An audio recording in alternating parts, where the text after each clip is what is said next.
நிச்சயமாக இந்த இதில் வந்து தண்டனை கண்டிப்பாக உறுதி. ஏற்கனவே ஒரு இதில் வருமானத்துக்கு அதிகமாக சொத்து சேர்த்த வழக்கில் தண்டனை அனுபவிச்சுட்டு இருக்காரு. அதில் ஜாமீனில் இருக்கார். அதில் அவருக்கு மனைவி விசாரிச்சு சேர்ந்து தான் இருக்காங்க. இப்போ இந்த வழக்கில் வந்து பழையபடி இவர் வந்து தண்டனை தான் வாங்குவார். நிச்சயமாக தண்டனை கிடைக்குங்கிறதுல எந்த சந்தேகமும் கிடையாது. அரசாங்க இடத்த நீங்கள் ஆக்கிரமிச்சிட்டீங்க, ஆனால் நீங்கள் தப்பு இல்லைன்னு ஒரு நீதி ஒரு தாலுக்கு கோர்ட்டு ஏதோ சொல்லுது அப்படின்னா அது என்ன கணக்கில் சொல்கிறாங்க? ஒரு 6 மாதம் எடுத்துடுங்க, அதிகபட்சம் 1 வருஷம் கூட எடுத்துடுங்க. தண்டனை கொடுத்து விட்டீங்கன்னா ஜெயிலில் எடுப்பார். என்ன அப்பீலுக்கு போவார். அப்பீலெல்லாம் முடிச்சு ஃபைனலாக வெர்டிக்ட் வர்றது வரைக்கும் 1 வருஷம் எடுத்துடுங்க. அப்போ அவருக்கு தண்டனை உருவாயிட்டா தண்டனை அனுபவிச்சுட்டு இருப்பார்ல. இது அப்படி இல்லைல்ல, அங்கே என்ன சந்து பொந்து எல்லாம் பார்த்து அப்படியே வெளியே வரக்கூடிய வெளியே தானே பார்க்குறாங்க. அப்போ வசதி உள்ளவன் அமைச்சர்னா வந்துடலாம். இப்போ அரசியல்வாதிகளுக்கு மேலே உள்ள வழக்குகள் மட்டும் தாமதப்படுத்துறதுக்கு என்ன காரணம்? ஏன் தாமதமாகுது? அதனால் தாமதம் ஆகக்கூடாது, அதை உடனடியாக முடிக்க விடணும்னு சொல்லி அவர் என்ன பேசிட்டார். அந்த இதில் முடிவெடுத்து சொல்லிட்டாங்க, உத்தரவு போட்டாச்சு. அதனால் போட்டதுனால அதில் தமிழகமும் இதில் மாட்டுது சம்மந்தப்பட்டதில். அதில் ஏவா பேலு, அப்புறம் பொன்முடி, இன்னும் நிறைய பேர் ஐ பெரியசாமியெல்லாம் கூட இதில் வராருன்னு நினைக்கிறேன். இவங்க எல்லாம் வந்து அதில் வராங்க. அந்த மணல் மாஃபியா, அந்த மணல் கொள்ளை, கனிம வள கொள்ளையில் இவங்க எல்லாம் சிக்க போகிறாங்க. அதே மாதிரி நீங்கள் வந்து இந்த போதைப் பொருள் கடத்தல் வழக்கு, அது ஒன்று முக்கியமான வழக்கு. அது அப்படி நின்றுட்டு இருக்குது. அமலாக்கத்துறை கையில் எடுத்து வச்சிருக்கக்கூடிய வழக்கு தான். அதை துரிதப்படுத்தும்படி சொல்லியிருக்காங்க. அது முதலமைச்சர் குடும்பமே அதுக்குள்ளால வந்து நிற்குது. அது வரப்போகுது, அதுக்குள்ளால வருது. அது அடுத்த ரூட்டு அங்கே தான் போகுது. அது விஜயபாஸ்கராக இருந்தாலும் சரி தான், ஜெயக்குமாராக இருந்தாலும் சரி தான், இல்லைன்னா முன்னாள் முதலமைச்சர் எடப்பாடி பழனிசாமியாக இருந்தாலும் சரி தான், இவங்க எல்லாம் மேலே கூட இந்த நிறைய வழக்குகள் இருக்குது. இதெல்லாம் கூட துரிதப்படுத்த சொல்லியிருக்காங்க. அதனால் கண்டிப்பாக அடுத்தடுத்து தமிழகத்தில் ஒரு சிறப்பான சம்பவங்கள் நடக்கும். நீதித்துறை மூலமாகவும் நடக்கும். இந்த விசாரணையும் முடுக்கி விடுவாங்க. இன்னும் இவங்க வீடுகளில் ரைடுகளும் நிறைய நடக்கிறதுக்கு வாய்ப்பு இருக்குது. ஏன்னா அவ்வளவு பண்ணி வச்சுருக்காங்க. சேனல் 5 தமிழ் நேயர்களுக்கு வணக்கம். இன்று சிறப்பு நேர்காணலில் நம்மோடு இணைகிறார் மூத்த பத்திரிகையாளர் திரு சின்னப்பா கணேசன் அவர்கள். வணக்கம் சார். வணக்கம் வணக்கம் வணக்கம். சேனல் 5 நெஞ்சங்களுக்கு எனது பணிவான வணக்கம். ஐயா, பொன்முடி மீதான வழக்கு ரொம்ப நாளுக்கு அப்புறம் இன்று விசாரணைக்கு வந்து வருது. அது எந்த மாதிரியான தீர்ப்பு வந்து அமைய வாய்ப்பு இருக்குது? இது ஒரு முக்கியமான வழக்கு தான். அதாவது பொன்முடி அமைச்சராக இருக்கார். இவங்கெல்லாம் அதுக்கு தகுதியே இல்லாத ஆள்கள்னு நம்ம புரிஞ்சுக்கணும். இன்னொன்று சட்டத்தை, நம்முடைய அந்த நீதித்துறையினுடைய அந்த பரிபாலனம் சரியான வழியில் போகலை, ரொம்ப காலம் தாழ்ந்து போகுதுங்கிறதுக்கு இன்னைக்கு பொன்முடிக்கு மேலே உள்ள வழக்கு விசாரணைக்கு வரதில்ல. அந்த வழக்கே சாட்சி. 96/2001 இந்த திமுக ஆட்சியில் இவர் வந்து போக்குவரத்து துறை அமைச்சராக இருந்தார் பொன்முடி. அந்த நேரத்தில் வந்து 1,33,00,000 ரூபாய் வந்து வருமானத்துக்கு அதிகமாக கொள்ளையடித்தார் அப்படிங்கிறது தான் குற்றச்சாட்டு. இந்த குற்றச்சாட்டை வச்சது வந்து பாஜகவோ அண்ணாமலையோ இல்லைன்னா அதிமுகவோ இல்லை. அன்றைக்கு அதுக்கு அதை திருப்பி அதிமுக ஆட்சிக்கு வந்த பிறகு லஞ்ச ஒழிப்புத்துறை தான் அந்த குற்றச்சாட்டை வச்சு இதை கண்டுபிடிச்சாங்க. இது கண்டுபிடிச்சது ஒரு சின்ன அமௌண்ட்டு தான். இதை மாதிரி இன்னும் பல மடங்கு அவர் கொள்ளை அடிச்சிருக்காங்கிறது தான் உண்மை. இதில் வழக்கு தொடர்ந்தது தமிழக லஞ்ச ஒழிப்புத்துறை தான். அவங்க வழக்கு தொடர்ந்து அந்த வழக்கு அப்போ நீங்கள் 2001க்கு பிறகு 2002ன்னு எடுத்துருங்க. 2002 இதை வழக்கை தொடங்கும் போது அந்த விசாரணையெல்லாம் 1 ஆண்டு காலத்தில் இல்லை, ஒரு 6 மாதத்தில் இதை முடித்து தண்டனை கொடுத்துருந்தாருன்னா, நீதிமன்றம் கொடுத்துருந்துன்னா இன்னும் 2006 மறுபடியும் அவர் அமைச்சர் ஆயிருக்க மாட்டார். இப்போ என்ன நடந்துச்சு அப்படின்னா, இந்த இதில் அவரை அதை வந்து வழக்கு அப்படியே இழுத்து போயிட்டே இருந்ததுனால 2006 வருது. 2006 வந்தபோது மறுபடியும் திமுக ஆட்சிக்கு வருது. அந்த ஆட்சியில் இவர் அமைச்சராக இருந்தார். அமைச்சராக இருந்து பழையபடியும் வருமானத்துக்கு அதிகமாக இதே தப்பே திருப்பி பண்ணார். வருமானத்துக்கு அதிகமாக சொத்து சேர்த்தையில் 1,75,00,000 ரூபாய் சொத்து சேர்த்து அதில் அந்த வழக்கில் தான் இப்போ தண்டனை பெற்று அந்த தண்டனையில் அப்பீல் போய் அதில் வந்து இப்போ ஜாமீனில் வெளியே இருக்கார். இந்த வழக்கு வந்து இன்னொரு வழக்கு 96 2001 வரைக்கும். இந்த வழக்கு என்ன கதை ஆச்சுதுன்னா, இவங்க ஆட்சிக்கு வரும்போது தமிழகத்தில் அது ஒரு சாபக்கேடு. திமுக ஆட்சியில் வந்து போடக்கூடிய வழக்குகள்லாம் அதிமுக ஆட்சிக்கு ஒன்று பொய்த்து போயிடும். அப்புறம் அதிமுக ஆட்சியில் வழக்கு போடுறது லஞ்ச ஒழிப்புத்துறை தான். தமிழக அரசு போலீஸ் துறையில் இருக்கக்கூடிய ஒரு பிரிவு தான் லஞ்ச ஒழிப்புத்துறை. தமிழக அரசினுடைய கட்டுப்பாட்டில் இருக்கக்கூடியது. அவங்க தான் வழக்கே போடுவாங்க, எல்லாம் போடுவாங்க. ஆனால் ஆட்சி மாறினோடனே அப்படியே மாற்றி சொல்லுவாங்க, அப்புறம் விடுதலை ஆயிடுவாங்க. இவங்களுக்கு தேவையான வழக்கு. ஏன்னா இந்த பொன்முடி வழக்குலாம் என்ன நடந்ததுன்னா, விழுப்புரம் கோர்ட்டில் இந்த கேஸ் நடந்துட்டு இருந்துச்சு. அந்த கோர்ட்டில் இவருக்கு தண்டனை கொடுத்து விடுவான்னு தெரிஞ்ச உடனே, இப்போ இந்த திராவிடியா மாடல் ஆட்சிக்கு வந்த உடனே அதை தூக்கிட்டு போய் வேலூர் கோர்ட்டுக்கு கொண்டு போய் மாவட்ட கோர்ட்டுக்கு மாற்றிட்டு போனாங்க. அங்கே ஆனந்த லீலானி ஒரு அம்மா, அது கோயம்புத்தூரை சேர்ந்தவங்கன்னு நினைக்கிறேன். அவங்க வந்து அதாவது ரிட்டையர்டாகக்கூடிய நேரத்தில் அறக்க பறக்க விசாரித்து 240 பக்கத்துக்கு தீர்ப்பு எழுதிட்டு போயிட்டாங்க. சாட்சிகள் 500-400 சாட்சிகள்லாம் விசாரித்தேன் அப்படிலாம் கணக்கில் எழுதி ஒரு ஷார்ட் பீரியடில் ஒரு 2 மாதம்னு நினைக்கிறேன், 2 மாதமோ 28 நாளோ மொத்தத்தில் எல்லாத்தையும் முடிச்சுட்டு போயிட்டாங்க. இந்த வழக்கு இப்படி போட்டு அவருக்கு வந்து ஆதாரம்லாம் சரியா இல்லை, அதனால ஒரு விடுதலை செய்கிறேன்னு சொல்லி எழுதி வச்சுட்டு போயிட்டாங்க. எழுதி விட்டாங்க. அப்புறம் வந்து அவங்க ரிட்டர்ன் ஆகிட்டாங்க. ஆனந்த லீலா நீதிபதிகள்லாம் இப்படியெல்லாம் நீதிபதி இருந்தால் என்னதுக்கு ஆகும்? இதான் நடந்துச்சு. இதை பார்த்துட்டு இருந்த சென்னை ஹைகோர்ட் நீதியரசர் ஆனந்த் வெங்கடேஷ் அவர்கள் வந்து நொந்து போய் இந்த வழக்கை தானாக முன் வந்து இதை மறு விசாரணை நடத்தணும்னு எடுத்துக்கிட்டார். சரி. இதை மட்டும் எடுக்கலை, இதே மாதிரி அரசியல்வாதிகள், அதாவது திமுகவை சேர்ந்த அமைச்சர், இப்போ இருக்கக்கூடிய அமைச்சரில் தங்கம் தென்னரசு நிதியமைச்சர், அவரும் இதே மாதிரி கேஸில் விடுதலை ஆகியிருக்கார். அவரே அந்த கேஸையும் வழக்கராக எடுத்தார்.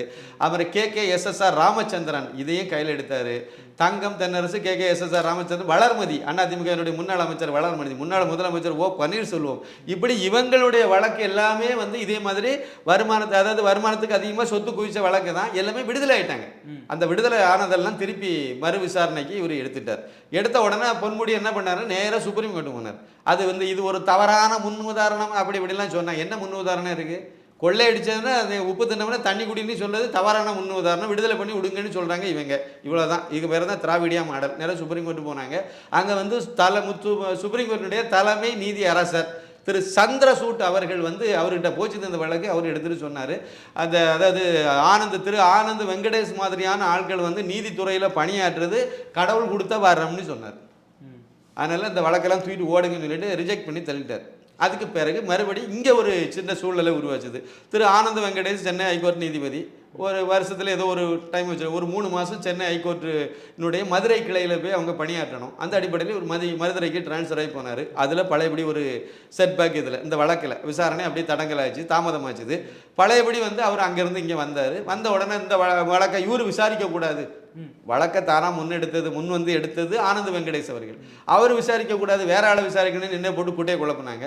அப்புறம் சென்னை ஹைகோர்ட்டினுடைய தலைமை நீதியரசர் இல்லை இந்த வழக்கை அவர் எடுத்தனால அவர் தான் விசாரிக்கணும்னு சொல்லி கடைசியில் ஒப்படைச்சு அவர் கையிலே கொண்டு கொடுத்தாங்க. அதன் பிறகு தான் இந்த வழக்கினுடைய விசாரணை தொடங்கியது. அதனால தான் இந்த வழக்கெல்லாம் அப்படியே தாமதமாக ஆகி இப்போ கடைசியில் இன்றைக்கு 19ஆம் தேதி வந்து இப்போ விசாரணை மத்தியானம் மேலே 3 மணிக்கு விசாரணையை தொடங்கியிருக்காரு. பிற்பகல் 3 மணிக்கு விசாரணையை தொடங்கியிருக்காரு. 21ஆம் தேதி வரைக்கும் இந்த விசாரணை நடக்கும்னு சொல்லியிருக்காங்க. நிச்சயமாக இந்த இதில் வந்து தண்டனை கண்டிப்பாக உறுதி. ஏற்கனவே ஒரு இதில் வருமானத்துக்கு அதிகமாக சொத்து சேர்த்த வழக்கில் தண்டனை அனுபவிச்சுட்டு இருக்காரு. அதில் ஜாமீனில் இருக்கார். அதில் அவருக்கு மனைவி விசாரிச்சு சேர்ந்து தான் இருக்காங்க. இப்போ இந்த வழக்கில் வந்து பழையபடி இவர் வந்து தண்டனை தான் வாங்குவார். நிச்சயமாக தண்டனை கிடைக்குங்கிறதுல எந்த சந்தேகமும் கிடையாது. இந்த 3 நாள் தானே பொறுத்திருந்து பார்ப்போம், இல்லை நடக்கும். இது மட்டும் இல்லை, இந்த பொன்முடிக்கு மேலேயே இவங்க வந்து சைதாப்பேட்டையில் அரசாங்க இடத்த ஆட்டே போட்டது ஒரு 3100 சதுர அடியை மாமியாருக்கு பேரில் எழுதி அரசாங்க சொத்து ஆட்டை போடுறது திமுககாரங்க. அதெல்லாம் கில்லடி தானே. அதை இவங்க பேரில் அபகரித்த அரசாங்க இடத்தையே அபகரித்த வழக்கு ஒன்று. அதில் இப்போ விடுதலையாக இருக்காங்க. அப்படின்னா நம்ம தமிழகத்தில் உள்ள நீதி அரசர்கள் எல்லாம் எப்படி இருக்காங்க? மாவட்ட நீதிபதி அரசாங்க இடத்த நீங்கள் ஆக்கிரமிச்சிட்டீங்க, ஆனால் நீங்கள் தப்பு இல்லைன்னு ஒரு ஒரு தாலுக்கு கோர்ட்டு ஏதோ சொல்லுது அப்படின்னா அது என்ன கணக்கில் சொல்கிறாங்க? அப்போ அதெல்லாம் வந்து சாமானியனா நம்மளாம் அதை வந்து எப்படி எந்த கணக்கில் நம்ம எடுத்துக்குவோம்? அரசாங்க இடம்ங்கிறது உறுதி. ஒருத்தர் வந்து தானாக கொடுத்த இடம், அரசாங்கத்துக்குன்னு ஏதோ கொடுத்த இடம், அந்த இடத்துல அரசாங்க இடங்கிறது உறுதியாயிட்டு. இப்போ அரசாங்க இடம்னு இது உறுதியான பிறகு அது எப்படி உங்களுக்கு தனியார் எப்படி அந்த இடத்த நீங்கள் எடுத்தீங்க அப்படின்னு கேட்டால் கோர்ட்டில் போய் இது இல்லை, ஆதாரம் இல்லை, அது இல்லைன்ட்டு விடுதலை பண்ணுறாங்கன்னா அப்போ இது உள்நோக்கம் உள்ள ஒரு தீர்ப்பாக இல்லையா? தப்பா இல்லையா? இது திமுகவுக்கு நீதிபதிகளும் பல பேர் கொத்தடிமை வேலை தான் பார்க்குறாங்கிற மாதிரி இல்லையா? தப்பான ஒரு விஷயம். அந்த வழக்கு ஒன்று இருக்குது. அதுக்கு பிறகு மணல் கொள்ளை, அதாவது எவ்வளோ எடுக்கணுமோ அதை விட அதிகமான மணலை கொள்ளையடிச்சு கனிம வள கொள்ளை, அதுலேயும் பொன்முடி இருக்கார். இப்போ அதனால் அவருக்கு பல வழக்குகள் இருக்குது. தப்பிக்கிறது அவ்வளோ கஷ்டம். இந்த வழக்கில் இப்போ தப்பிக்கிறதுக்கு ரொம்ப கஷ்டம். பழையபடி இவங்க வந்து சுப்ரீம் கோர்ட்டு போவாங்க, பழையபடி இதே மாதிரி மேலே போய் அவருக்கு மேலே அப்பீலுக்கு போவாங்க, அங்கே போய் கேட்பாங்க, எங்களுக்கு ஜாமீன் கொடுக்கணும் தான் நடக்க போகுது. ஆனால் கண்டிப்பாக தண்டனை கொடுக்கறது உறுதிங்கிறது தான் நான் நம்புகிறேன். இவர் மட்டும் தண்டனை கிடையாது, இதில் சம்மந்தப்பட்ட இதே மாதிரி இன்னும் ஏற்கனவே நான் சொன்ன மாதிரி தங்கம் தென்னரசு, KKSSR ராமச்சந்திரன், இந்த மாதிரி இவங்கெல்லாம் தண்டனை ஆகுங்கன்னு நான் நினைக்கிறேன். இதே மாதிரி இன்னும் பல கேஸுகளும் இருக்குது. அனிதா ராதாகிருஷ்ணன் இவங்கெல்லாம் வந்து தானாக இன்னும் முன் வந்து எடுக்கலை. அதையும் எடுத்து பேசினாங்கன்னா வச்சாங்கன்னா அது இந்த அழிக முட்டை கீதாஜீவன் ஒரு அமைச்சர் இருக்காது, இவங்கெல்லாம் கூட அந்த வருமானத்துக்கு அதிகமாக சொத்து சேர்த்த கேஸில் தான் இருக்காங்க. திமுககாரங்க யாரும் வந்து யோக்கியனாக இருக்காங்க, எல்லாமே இதுமாதிரி தான் இருக்காங்க. என்ன பண்ணுறது? இந்த கேஸில் கண்டிப்பாக தண்டனை கிடைக்கும் சார். இதுக்கு முன்னாடி தண்டனை கிடைச்சதுல தான் அவர் இப்போ ஜாமீன் ஆகி இப்போ வெளியே இருக்காரு அமைச்சரா. இதுக்கப்புறமும் இதுலேயும் தண்டனை கிடைச்சதுன்னா அதுல இருந்தும் ஒரு ஜாமீன் வாங்க எதுவும் வாய்ப்பு இருக்கு? அவன் முயற்சி பண்ணுவார். ஓகே. அவங்க இழுக்கிறது தானே, அவங்க நோக்கமே என்னது, ஒவ்வொன்றுக்கும் ஒரு ஃபைலை போடணும், ஒரு மனுவை போடணும், அப்படியே தள்ளிட்டே போகணும், அப்படியே நீதித்துறையை வந்து அப்படியே கண்ணாமூச்சி காட்டி இழுத்துட்டு போகணும். இது நீதித்துறையில் உள்ள அந்த ஸ்பீடு இல்லாத, வேகம் இல்லாமல் நடக்கிறது தானே. இதை அதுக்கு தான் எடுத்தெடுப்பில் சொன்னேன். 96/2001 வருஷம் என்னாச்சு, 2002 இந்த வழக்கை போட்டிருக்காங்கன்னா 22 வருஷமா இந்த கேஸை இழுத்துட்டு இருக்காங்கன்னா யார் காரணம்? நீதித்துறை தான் காரணம். நீங்கள் 6 மாதத்தில் தண்டனை கொடுத்தீங்கன்னா அந்த ஆள் ஜெயிலில் கிடந்திருப்பார். எப்படி 2006 வந்து அவர் மறுபடியும் இப்படி அமைச்சராக இருப்பார், மறுபடியும் அதே தப்பை எப்படி பண்ணியிருப்பார். அப்போ நீதி இது வந்து ஒருத்தருடைய குற்றவாளியை திருத்துறதுக்குள்ள பதிலாக அவர் இன்னொரு குற்றவாளியாக வாய்ப்பு கொடுக்குதுல்ல. அப்படி தான் நம்ம இந்த கேஸில் எடுத்துக்க முடியும். பொன்முடி கேஸில் அப்படி தான் நான் எடுத்துக்கிறேன். ஏற்கனவே ஒரு தப்பை பண்ணுறாரு, அதை வந்து நிரூபணம் அதை அந்த கேஸை வந்து நீங்கள் உடனடியாக விசாரணை நடத்தி ஒரு 15-20 நாளில் பண்ண முடியாதுன்னு எப்படி சொல்ல முடியும்? பண்ணலாமே, தாராளமாக பண்ணலாம். அதை உடனடியாக அறக்க பறக்க விசாரணை நடத்தி அதுக்கு தண்டனை கொடுத்தீங்கன்னா ஒரு 6 மாதம் எடுத்துடுங்க, அதிகபட்சம் 1 வருஷம் கூட எடுத்துடுங்க. தண்டனை கொடுத்துட்டீங்கன்னா ஜெயிலில் கிடப்பார். என்ன அப்பீலுக்கு போவார், அப்பீலெல்லாம் முடிச்சு ஃபைனலாக வெர்டிக்ட் வர்றது வரைக்கும் 1 வருஷம் எடுத்துடுங்க. அப்போ அவருக்கு தண்டனை என்ன தண்டனை அனுபவிச்சுட்டு இருப்பார்ல. இது அப்படி இல்லைல்ல, அங்கே என்ன சந்து பொந்து எல்லாம் பார்த்து அப்படியே வெளியே தானே பார்க்குறாங்க. அப்போ வசதி உள்ளவன் அமைச்சர்னா வந்துடலாம், பாமரன் நம்மள சாமானியான ஆளுன்னா ஜெயிலில் தண்டனை வண்டிக்கும் மாதிரி அந்த சட்டத்தினுடைய நிலைப்பாடு அப்படி படுது. அது தப்பு. எல்லாத்துக்கும் சட்டத்தின் முன் அனைவரும் சமம் அப்படி தான் சொல்கிறாங்க. அப்படி உண்மையாக இருந்துச்சுன்னா இவங்க இந்த மாதிரி அதிகாரிகளும் இல்லை உள்ளடக்கம். அதிகாரிகள், ஆட்சியாளர்கள், பணம் உள்ளவங்க, இவங்களுக்கு ஒரு விதமான தீர்ப்புகள், நியாயங்களும் நீதிகளும், அதே மாதிரி பாமரன்களுக்கு ஒரு விதமான நீதியும் இருக்குது, தவிர்க்கப்படணும். இது ரெண்டு எல்லாத்துக்கும் ஒரே தீர்ப்பு தான் இருக்கணும், ஒரே மாதிரியான தண்டனை தான் இருக்கணும். அப்படி இருந்தால் தான் சரியாக இருக்கும். பார்ப்போம். இதுக்கு முன்னாடி இவர் வழக்கு விசாரணை போய்கிட்டு இருந்துச்சு அப்படிங்கும்போது நம்மளாம் என்ன நினச்சோம், ஓகே இந்த தேர்தலில் வந்து அது எதிரொலிக்கும் அப்படின்னு சொல்லி. ஆனால் 40 தொகுதியிலையுமே வந்துட்டு திமுக வந்து ஜெயிச்சிருந்தாங்க. இல்லை இந்த இப்போ தண்டனை கிடைச்சது அப்படின்னா 26 தேர்தலில் இது எதிரொலிக்க வாய்ப்பு இருக்கா? இல்லை அப்படி இல்லை. நீதிமன்றத்தில் ஒரு சின்ன சம்பிரதாயம் ஒன்று கடைபிடிக்கிறாங்க. இந்த தேர்தல் நெருங்கி வரும்போது, குறிப்பாக பாராளுமன்ற தேர்தல் வருது அப்படின்னா அவங்க அந்த தேர்தல் நெருங்கி வரும்போது ஒருத்தருக்கு தண்டனை கொடுத்தா அது வந்து அது அவர் சார்ந்த கட்சிக்கு சாதகமாகவோ பாதகமாகவோ அமையக்கூடும் அப்படிங்கிறனால அதை கொஞ்சம் தள்ளி வைக்கிறாங்க. இப்போ கூட இந்த விசாரணை வந்து இவங்க தேர்தல் இதெல்லாம் ஓட்டு எண்ணிக்கையெல்லாம் முடிஞ்ச பிறகு தான் கையில் எடுத்தாங்க. அது வரைக்கும் பெண்டிங்கில் தான் வச்சுருந்தார். அது மாதிரி ஒரு இது வச்சுருக்காங்க. அது ஏதோ ஒரு வகையில் அதுக்கு ஒரு பாதிப்பை ஏற்படுத்தக்கூடாதுன்னு நினைக்கிறாங்க. இப்போ இங்கே தமிழகத்தில் வரக்கூடிய சூழ்நிலை அப்படி இல்லை. இன்னும் அடுத்தடுத்து பல பேர் உள்ளே போகிறாங்க. ஏன்னா அமித்ஷா வந்து அங்கே ஒரு ஆலோசனை கடந்த வாரத்தில் ஒன்று நடத்தினார். அதில் நடத்தும்போது வந்து சிபிஐ, அப்புறம் என்ஐஏ, அப்புறம் அமலாக்கத்துறை, இந்த துறைகளெல்லாம் இதில் 1-2 வந்து இதில் நிதித்துறை கட்டுப்பாட்டில் வரக்கூடிய துறைகள் தான். இருந்தாலும் அவர் வந்து உள்துறை அமைச்சருங்கிற முறையில் அவர் வந்து அந்த விசாரணையை அவங்ககிட்ட ஒரு ஆலோசனை நடத்தினார். அதில் என்ன முக்கியமான என்னென்னா, இந்தியா முழுக்க நிலுவையில் உள்ள அரசியல்வாதிகள் சம்மந்தப்பட்ட வழக்கெல்லாம் உடனடியான, மற்ற வழக்கெல்லாம் ஒழுங்காக தான் நடக்குது. மற்ற அதிகாரிகளோ இல்லைன்னா வந்து சாமானியர்களுக்கு மேலேயோ ஒரு தொழிலதிபர் மேலே உள்ள வழக்குகளெல்லாம் அது கரெக்டாக தான் நடக்குது. இப்போ அரசியல்வாதிகளுக்கு மேலே உள்ள வழக்குகள் மட்டும் தாமதப்படுத்துறதுக்கு என்ன காரணம், ஏன் தாமதமாகுது? அதனால் தாமதம் ஆகக்கூடாது, அதை உடனடியாக முடிக்கி விடணும்னு சொல்லி அவர் என்ன பேசிட்டார். அந்த இதில் முடிவெடுத்து சொல்லிட்டாங்க, உத்தரவு போட்டாச்சு. அதனால் போட்டதுனால அதில் தமிழகமும் இதில் மாட்டுது.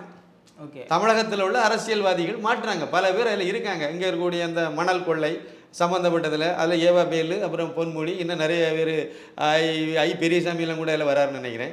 இவங்க எல்லாம் வந்து அதில் வராங்க. அந்த மணல் மாஃபியா, அந்த மணல் கொள்ளை, கனிம வள கொள்ளையில் இவங்க எல்லாம் சிக்க போகிறாங்க. அதே மாதிரி நீங்கள் வந்து இந்த போதைப் பொருள் கடத்தல் வழக்கு, அது ஒன்று முக்கியமான வழக்கு, அது அப்படி நின்றுட்டு இருக்குது. அமலாக்கத்துறை கையில் எடுத்து வச்சிருக்கக்கூடிய வழக்கு தான். அதை துரிதப்படுத்தும்படி சொல்லியிருக்காங்க. அது முதலமைச்சர் குடும்பமே அதுக்குள்ளால வந்து நிற்குது. அது வரப்போகுது, அதுக்குள்ளால வருது. அது அடுத்த ரூட்டு அங்கே தான் போகுது. அது தேர்தல் இதெல்லாம் வந்தனால கொஞ்சம் பெண்டிங்கில் இருந்து இப்போ அதை துரிதப்படுத்த போகிறாங்க. இதே மாதிரி முன்னாள் அமைச்சர்கள் விஜயபாஸ்கராக இருந்தாலும் சரி தான், ஜெயக்குமாராக இருந்தாலும் சரி தான், இல்லைன்னா முன்னாள் முதலமைச்சர் எடப்பாடி பழனிசாமியாக இருந்தாலும் சரி தான், இவங்க எல்லாம் மேலே கூட இந்த நிறைய வழக்குகள் இருக்குது. இதெல்லாம் கூட துரிதப்படுத்த சொல்லியிருக்காங்க. அதனால் கண்டிப்பாக அடுத்தடுத்து தமிழகத்தில் ஒரு சிறப்பான சம்பவங்கள் நடக்கும். நீதித்துறை மூலமாகவும் நடக்கும். இந்த விசாரணையும் முடுக்கி விடுவாங்க. இன்னும் இவங்கள் வீடுகளில் ரைடுகளும் நிறைய நடக்கிறதுக்கு வாய்ப்பு இருக்குது. ஏன்னா அவ்வளவு பண்ணி வச்சுருக்காங்க. ஆக்சுவலாக அமித்ஷா அவர்கள் போட்ட உத்தரவுப்படி இது தமிழ்நாட்டுக்கு மட்டும் இல்லை, இந்தியா முழுக்க எல்லா அரசியல்வாதிகள் மேலே இருக்கணும். அப்போ இந்தியா முழுக்க வந்து நிறைய அரசியல்வாதிகள்லாம் தப்பு செய்த அரசியல்வாதிகள். ஓகே, பழி வாங்குறதுக்கு இல்லை என்னது இருக்குது. யாரெல்லாம் இதெல்லாம் செய்தாங்க, உப்பு தின்னாங்களோ அவங்கெல்லாம் தண்ணி குடிக்கணுங்கிறதுல அவங்க அதை எடுக்கிறாங்க. பார்ப்போம், அது கொஞ்சம் வேகமாக போச்சுன்னா நமக்கு நல்லது. அதாவது ஒருத்தருக்கு வந்து ஒரு தப்பு செய்கிற ஒருத்தருக்கு கடுமையான தண்டனை கொடுத்தா என்ன நன்மை? அடுத்து வந்து செய்கிறவங்க வந்து நம்ம தப்பு செய்கிறது, அதே தப்பு செய்கிறது பயப்படுவான். அதுதான் நமக்கு தேவை. அதுக்கு நடக்கலையே. மோடி கவர்மெண்ட்டில் கூட அது சரியாக நடக்கலைங்கிறது தானே நம்ம பார்வையாக இருக்குது. அவங்க வந்து அதை சரியாக இன்னும் துரிதப்படுத்திருக்கணும். இல்லைன்னா இந்த ராசா இந்த இந்த தருமபத்தினி கனிமொழியெல்லாம் வெளியே சுற்றிட்டு இல்லையுமா இன்னும் அது அந்த கேஸெல்லாம் எப்போ முடிக்க வேண்டிய கேஸ் இல்லை. அந்த சிதம்பரம்னு ஒருத்தர் ஊருக்கெல்லாம் உபதேசம் பண்ணிட்டு நடக்கு. அது மேலே உள்ள கேஸே இன்னும் முடியாமல் இருக்குது. 10 வருஷம் ஆச்சுல்ல மோடி கவர்மெண்ட் வந்து. இன்னும் என்ன இவங்கெல்லாம் வந்து அவ தண்டனை கொடுத்து முடிச்சிருக்கணும்ல. அப்போ அதெல்லாம் துரிதப்படுத்தாமல் இருக்காங்கல்ல. துரிதப்படுத்தாமல் இருக்காங்களா இல்லை கோர்ட் வந்து இழுத்துட்டு போகணும். அதுக்கு என்ன பண்ணணுங்கிறத மத்திய சர்க்கார் இதை செய்யணும்ல. அந்த இடத்துல வந்து இவங்க இந்த 5 வருஷத்துக்குள்ளே கடுமையான இதெல்லாம் எடுக்க போகிறதா சொல்கிறாங்க. கண்டிப்பாக பொறுத்திருந்து பார்ப்போம். கண்டிப்பாக சீக்கிரம் இந்த நீதித்துறையில் சீர்திருத்தங்கள் கண்டிப்பாக தேவை. அதில் நிறைய பண்ணுவாங்கன்னு எதிர்பார்க்கலாம். சரிங்க. இந்த பக்கம் பார்த்தீங்க அப்படின்னா வயநாடில் வந்து எம்பி பதவியை ராஜினாமா செய்திருக்காங்க ராகுல் காந்தி. அங்கே பிரியங்கா காந்தி போட்டியிட போகிறாங்க அப்படிங்கிற மாதிரியும் சொல்லப்படுது. அங்கே எந்த மாதிரி யாருக்கு அவங்களுக்கு வெற்றி வாய்ப்பு இருக்குமா? அந்த தேர்தல் எந்த மாதிரி இருக்கும் வாய்ப்பு இருக்குது? அதாவது வயநாடு பொறுத்த வரைக்கும் அவங்க வந்து ஒரு தேர்தலுக்கு முன்னாடி அந்த தேர்தல் முடியுது அந்த நெருங்கி வரும்போது ஒரு கருத்து கணிப்பு நடத்தியிருக்காரு ராகுல் காந்தி. ஆனால் கருத்து கணிப்பு நடத்தினால அவங்களுக்கு கிடைச்ச தகவல் என்ன அப்படின்னா கொஞ்சம் ரிஸ்க்கு தான், வெற்றி பெறதுக்கு வாய்ப்பு ரொம்ப கம்மிங்கிற மாதிரி ஒரு ரிப்போர்ட் அவங்களுக்கு கிடைச்சதுனால சரி வெற்றி வாய்ப்பை இங்கே இழந்துருவோங்கிற நிலைமை வந்ததுனால தான் ஓட்டுப்பதிவு வரைக்கும் அப்படியே பேசாமல் இருந்துட்டு ஓட்டுப்பதிவு முடிஞ்ச உடனே நேரே போய் ரேபரேட்லேயே நிற்க போகிறேன்னு சொல்லிட்டு அங்கே போய் நின்னார் ஊபியில். நின்று கடைசியில் 2 இடமே வெற்றி பெற்றார். இப்போ 2 இடமே வெற்றி பெற்றதில் ஊபியில் வந்து இப்போ 2ல் ஏதாவது ஒரு தொகுதியை ராஜினாமா பண்ணணும். ஊபியில் ராஜினாமா பண்ண ரேபரேலியை ராஜினாமா பண்ணுனா அங்கே இருக்கக்கூடிய முதலமைச்சர் யோகி ஆதித்யநாத் கண்டிப்பாக மறுபடியும் இவங்க வெற்றி பெறுவாங்கங்கிறதுக்கு உத்தரவாதம் கிடையாது. அது வந்து இவங்களுக்கு உத்தரவாதம் இல்லாமல் போயிடும். பலபடி அங்கே எலெக்ஷன் வைக்கும்போது இன்றைக்கி சூழ்நிலை மாறி போகிறதுக்கு வாய்ப்பு இருக்குது. அப்போ அதை நம்ம ராஜினாமா பண்ண வேண்டாம். வயநாடை ராஜினாமா பண்ணுனா இங்கே வந்து அது முஸ்லீம் ஏரியா. அதாவது அந்த தொகுதியில் வந்து 55% நினைக்க